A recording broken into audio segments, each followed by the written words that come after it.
Dalam menjalankan fungsinya untuk memompa darah ke seluruh tubuh, jantung manusia harus berkontraksi secara terus-menerus. Jantung manusia memompa setidaknya 100.000 kali per hari. Atau kalau dihitung dengan rata-rata hidup manusia, jantung kita mampu memompa sekitar 3 triliun kali. Proses tersebut didukung oleh sel jantung yang terdiri atas conducting cell dan contractile cell. Kontraksi pada jantung dijalankan langsung oleh contractile cell yang merupakan myokardium atau sel otot jantung yang terdapat pada atrium dan ventricle. Kontraksi pada myokardium tersebut bekerja dalam ritme yang normal, di mana ritme tersebut diproduksi oleh conducting cell yang kemudian berperan dalam proses sistem konduksi jantung. Sistem konduksi ini bekerja dengan cara memproduksi atau mengenerate ritme impuls listrik yang akan dialirkan ke seluruh permukaan jantung dan pada akhirnya membuat jantung kontraksi.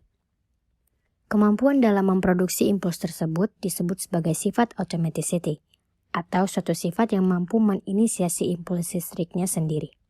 Selain sifat automaticity tersebut, sifat lain dari sistem konduksi ini adalah bersifat excitability, yang artinya suatu kemampuan untuk merespon suatu impuls listrik dan menghantarkannya ke sel-sel tetangga atau di sekitarannya. Setelah konduksi listrik tersebut diproduksi atau digenerate, konduksi listrik tersebut akan dialirkan secara cepat ke seluruh bagian jantung. Kemampuan untuk mengalirkan atau transmisi konduksi listrik tersebut disebut dengan sifat conductivity. Apa sih fungsi dari sistem konduksi ini? Kalau sistem konduksi ini bekerja dengan normal, maka atrium jantung akan melakukan kontraksi sekitar 1/6 detik lebih dahulu dibanding kontraksi otot ventricle.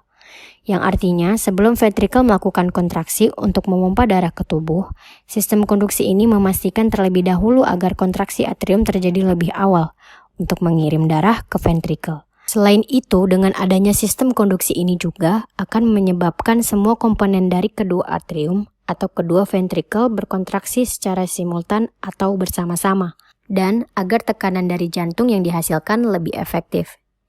Sistem konduksi ini didukung oleh struktur yang dimiliki oleh jantung, yang terdiri atas jaringan nodal dan konduksi fiber, yang tugas utamanya adalah memproduksi impuls listrik dan menyebarkannya ke seluruh jantung. Struktur yang berperan dalam sistem konduksi ini diantaranya SA node, internodal tract atau pathway, AV node, bundle of His, serta percabangan kanan dan kirinya, dan Purkinje fiber. Kesimpulan pada topik kita kali ini adalah, jantung terdiri atas 2 sel utama, yaitu contractile cell dan conducting cell. Conducting cell bekerja untuk memproduksi dan mengalirkan konduksi atau impuls listrik ke seluruh jantung.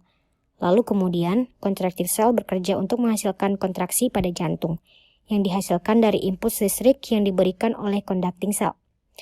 Karakter yang dimiliki oleh sistem konduksi jantung adalah bersifat automaticity, atau secara otomatis mampu memproduksi impuls listriknya sendiri. Bersifat excitability yang mampu merespon impuls listrik yang datang, dan bersifat conductivity yang mampu mengalirkan impuls listriknya.